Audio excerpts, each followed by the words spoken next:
I am Lai Yunying, student number 19005175. Good morning, everyone. Today we are going to talk about occupational health. Do you know what is occupational health? Does it only mean safety working environments? According to the report of the World Health Organization, occupational health is a multidisciplinary activity aimed at preventing and controlling occupational disease, enhancing well-being of workers, and promoting healthy and safety environments. And from the World Health Organization, the predominant view of occupational health are interaction between work and health, positive health effects of work and health workplace economy, and sustainable development. For now, let me mention some common health problems of construction workers. The biggest concern must be prolonged outdoor working environments. It will increase the chance of having dehydration, and it is hard to drink water while they are controlling the machine or doing their tasks. Plus a long working hours and lack of regular exercise, it will increase the chance of having non-communicable disease, for example, hypertension and stroke. Second, as they always work irregular in time, they will prefer a fast meal. This kind of meal always lack of essential nutrition and high in unhealthy component, for example, high in fat and seasoning. This may create an unhealthy eating habit. The third is mental problem. Construction is a high-intensity work which required high concentration and consuming lots of energy. That may increase the stress and tends to have anxiety, headache, and gastric ulcer.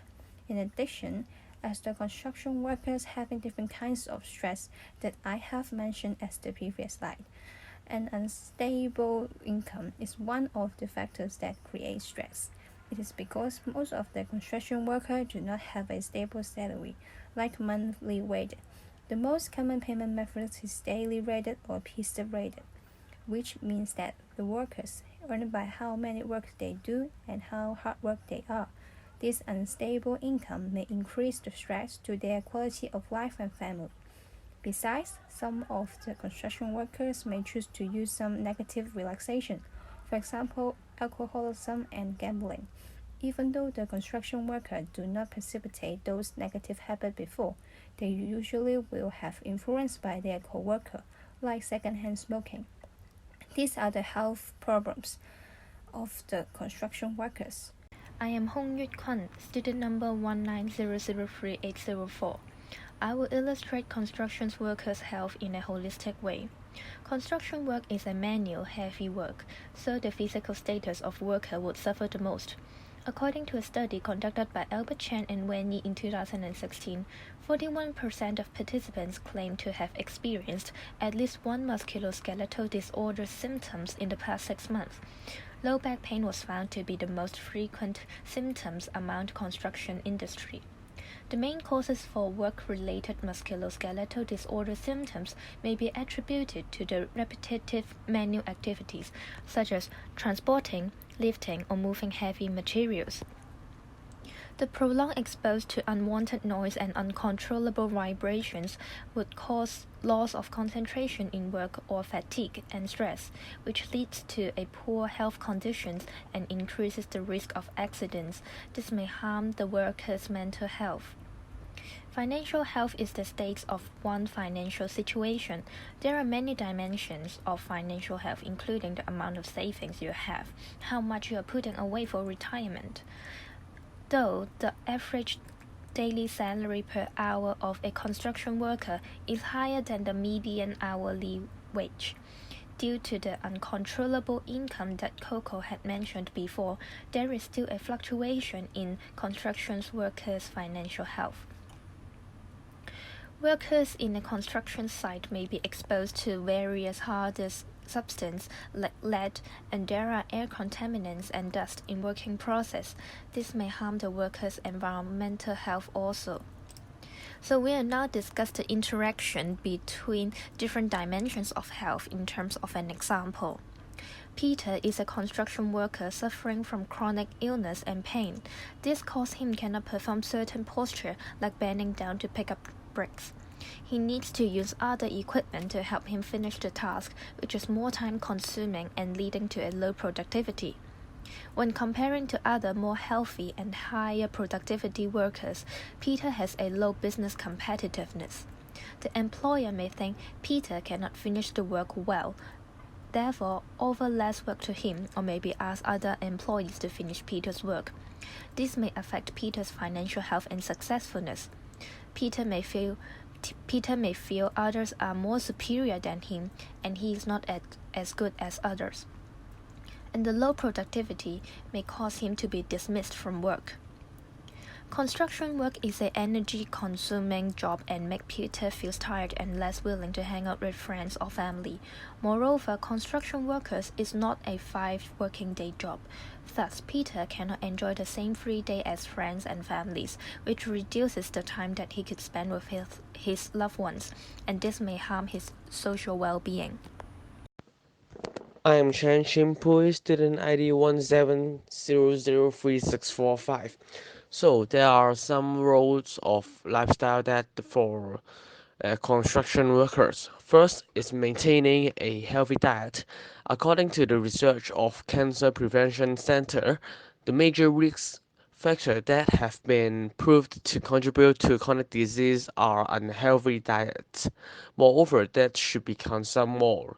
So besides, exercise is an important part of a healthy lifestyle because it helps to burn off excess calories.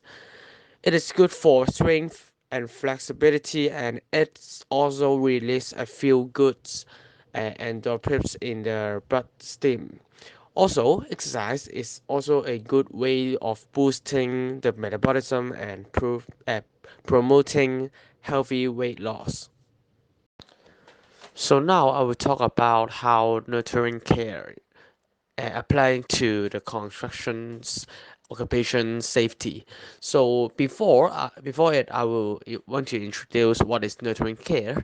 So it is first of all it is referring to the conditions created by public policy programs service to enable communities and caregivers to ensure their target to have good health, nutrition, and to protect them from different threats.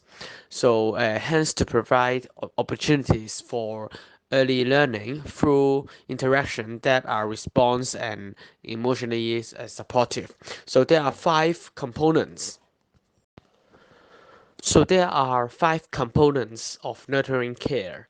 The first one would be good health, and second one would be the adequate nutrition, the responsive caregiving, security and safety, and the last would be opportunities for early learning.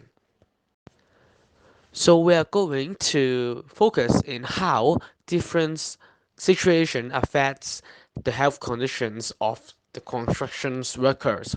So the first one would be the conditions created by the public policy. So it is a component in the security and safety. So there is a health and safety policy in the construction industry. So, for example, it explains who is responsible for specific actions to assist effective management of health and safety. Moreover, it provides a duty of care which protects employees and let the employees to know what is their responsibilities in standing in the standpoint of safety in their during the works. So construction design and management (CDM) is a program which allowed construction phase to have a different plan. For example, records arrangement, hence to manage significant health and safety risk factor of the workers. So the second one would be the health condition created by programs. So, construction industry council have organized a guidelines of the implementation of P&N caring program. So this program is to summarize different experience from constructors in implementing the caring program.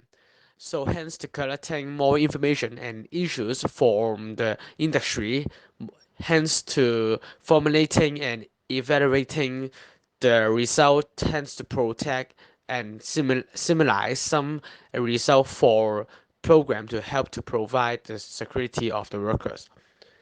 And the last one would be the health condition created by the service. So financial help for current and former construction workers.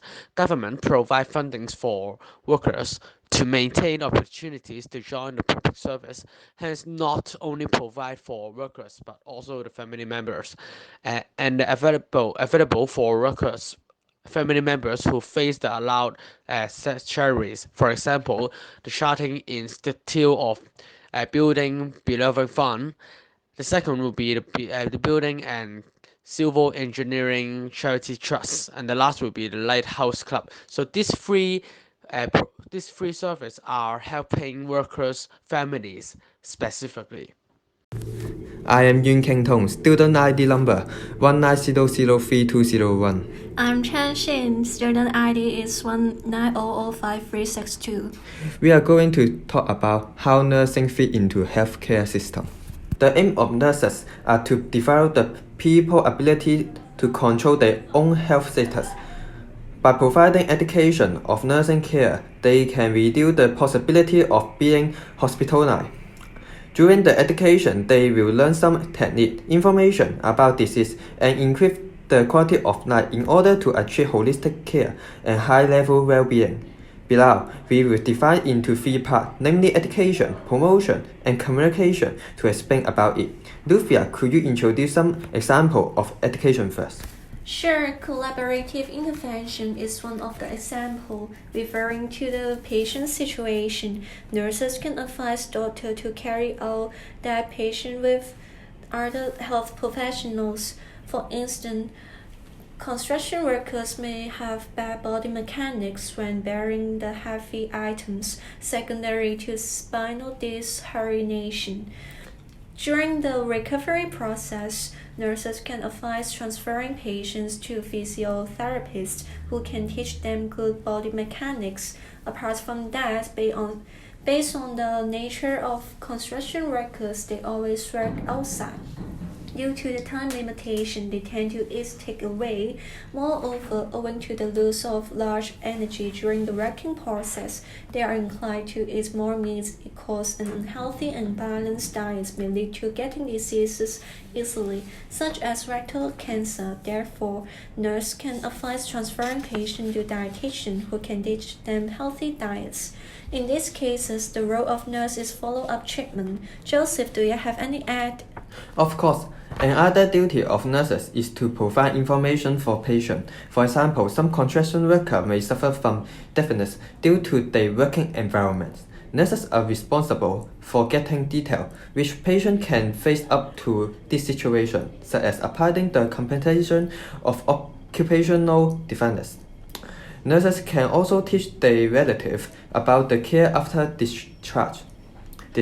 For example, nurses can teach their relatives to take care of patients who get fracture by moving laser and assessing the hurting bone. Moreover, according to above mentioned, patients may have mental problems such as depression. Nurses can provide relation technique, for instance, brief focus. Brief focus can address heart rate to normal and emotion. Moreover, gliding imagery can recall fantastic short-term and long-term memory. Both intervention can be less days work. In this case, the role of nurse is an educator. So what about the nurses can do in the promotion? Well, nurses may hold a talk offering information about occupational health for new blood, such as what is occupational diseases, good body mechanics, healthy diets, and so forth. This can raise people's awareness of occupational health. Upon the health talk, nurses can also provide the knowledge of prevention to reduce the opportunity of getting occupational diseases. Furthermore, nurses can continuously upload the latest medical service announcements about the occupational diseases onto official websites, reassuring the reasons causing diseases, symptoms, individual at risk, and the therapeutic plan. Based on the information nurses release, people may know the severity of occupational diseases. It can encourage them to receive medical treatment. In these cases, the role of nurse is disease prevention. So, what can nurses do in the aspects of communication? To start with, nurses can be as a bridge between patient and doctor. Sometimes doctor may say professional keyword of the disease, but patient cannot understand the professional keyword, resulting in medical error. At that time, nurses can express the word more simply to make them more understanding about their health problems. Therefore, it can reduce medical error. Compared to the case that doctor directly explain to patient, the intervention of nurses can lead more positive outcomes. In this case, the role of nurse is clinical practice. Okay, Lufia, what is your opinion? Apart from that, nurses have more opportunities to communicate with patients. They can understand and know more patients' situation. As the above mentioned, the payment mode of construction workers is daily or piece-related, leading to working stress. The unstable income may influence their emotions. If nurses have patients listening to them, nurse may understand more about their situation and further to fulfill their demanding. For instance, nurses can advise patients to find social workers solving their economic and emotional issues. So not only can nurses care patients' physical problem, but also psychological problem. It can achieve high quality and holistic care. In this case, the role of nurse is holistic nurse or facilitator. So for now, we move on to discuss approach in delivery of care and the difference between local and international. I'm Ouyang Meiwa. Now I will move on to talk about the local and international approach in delivery of care. Firstly, let us look at the public policies in Hong Kong.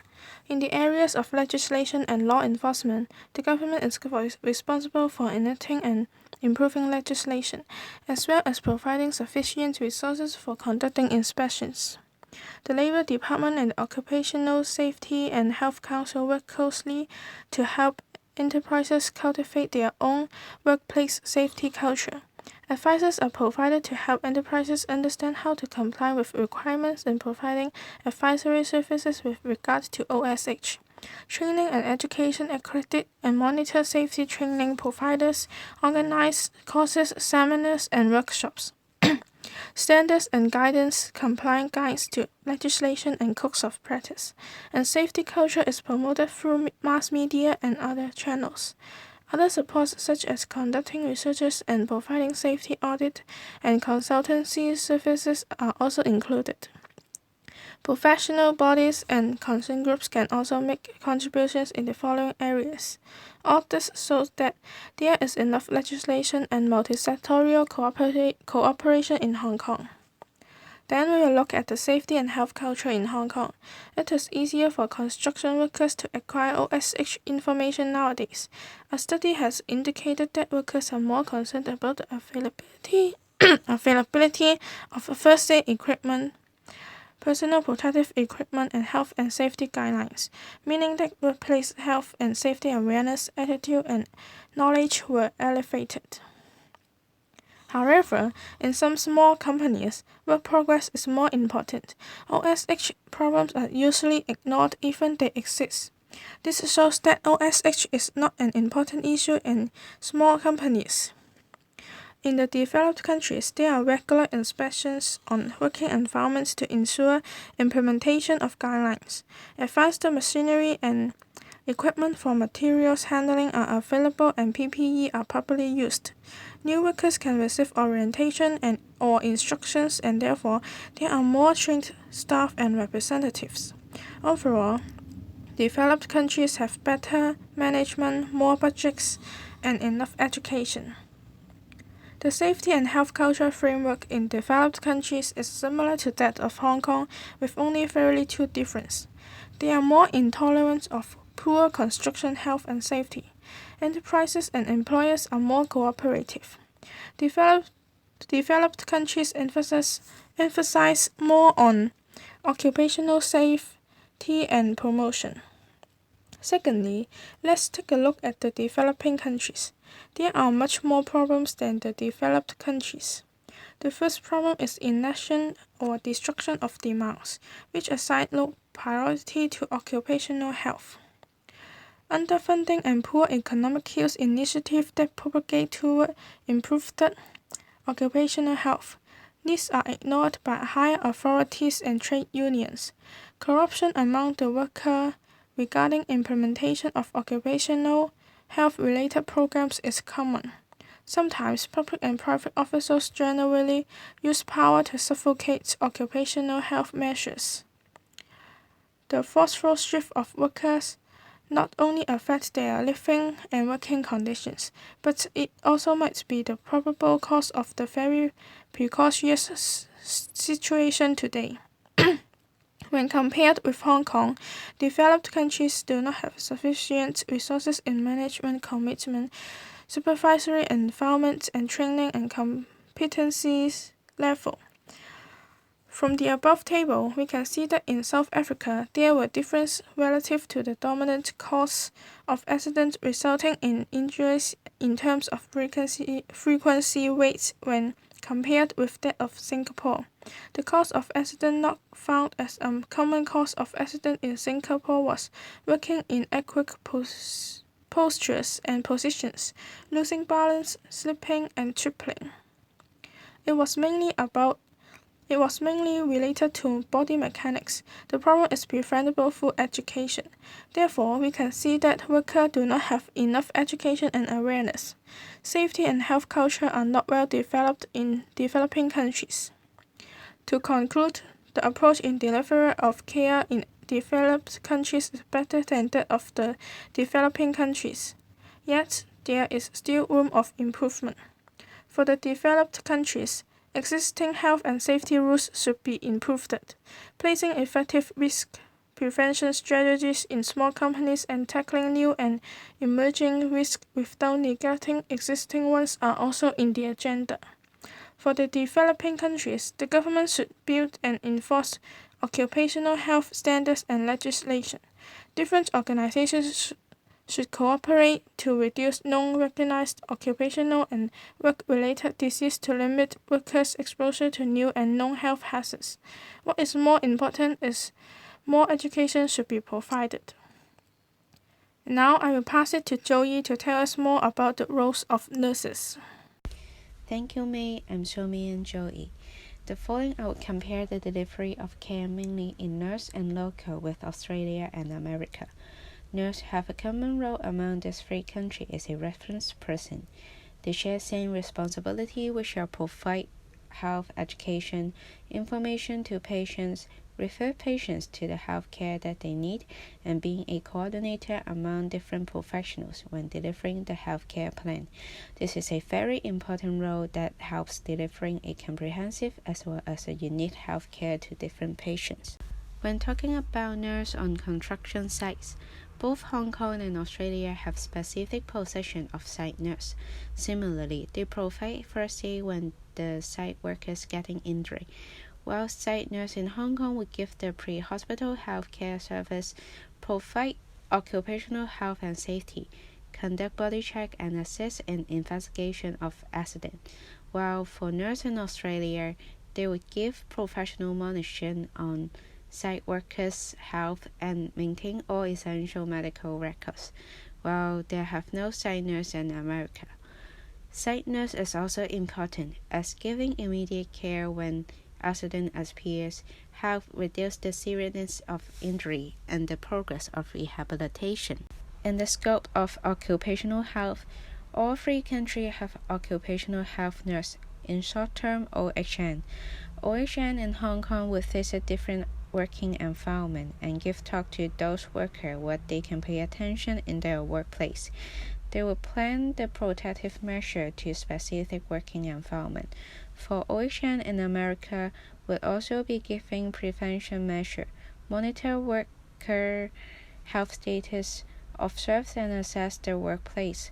On the other hand, they will also handle injury, provide care to both mental and physical problems. They will conduct research too. For Oceania and Australia, they will also provide health education, nursing care, monitoring, referral, first aid, and follow-up treatment. For occupational health clinic or service, Hong Kong will provide comprehensive medical and rehabilitative service which facilitate the recovery. We found that Hong Kong occupational health clinics are mostly provided by the government. They focus on secondary and tertiary health care, while occupational health service in America and Australia are mainly provided by private organizations. Employers need to pay for the plan, and they are more focused on primary health care like drug testing, managing workplace safety. They also provide medical and injury management too. In conclusion, to improve the healthcare delivery system, in short term we should have safety policy enforcement with multi-sectoral support and cooperation. In long term, more healthcare workers should be educated and trained up. Last but not least, an appropriate health and safety culture should be developed too. This is the end of our presentation. Thank you for listening.